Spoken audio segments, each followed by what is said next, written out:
Tonight's Extreme Cinema offering is a chilly classic whose 15 certificate was described by the London Evening Standard as more of a warning to adults than to children. Certainly, Claude Miller's Cannes Jury Prize winner La Classe de Neige has much to say about the damage that parents can inflict upon their offspring in the name of love.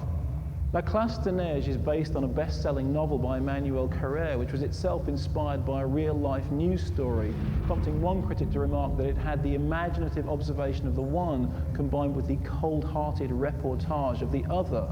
The story is deceptively simple. The young child of an overly protective father is delivered on a school skiing trip where he's beset by waking nightmares and visceral wet dreams about his tormentedly childish past and his dawningly adolescent future. Having been raised from an early age on horror stories about marauding gangs of organ thieves, Nicholas finds himself living out a series of bizarre and often violent fantasies.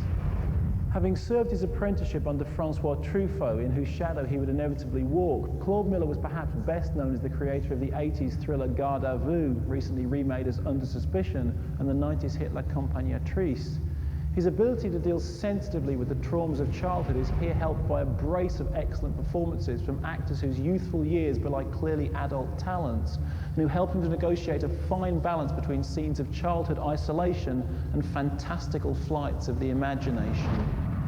Most memorably, or worryingly, depending on your point of view, having already established thematic links with such dark children's parables as The Little Mermaid and Hansel and Gretel, Miller decides to go the whole hog and plunges into a full-on blood and guts rendering of that most notorious shocker, The Monkey's Paw, replete with severed heads, twitching limbs, and gory goings-on. Whatever else childhood may be, in La Classe de Neige it is anything but pretty.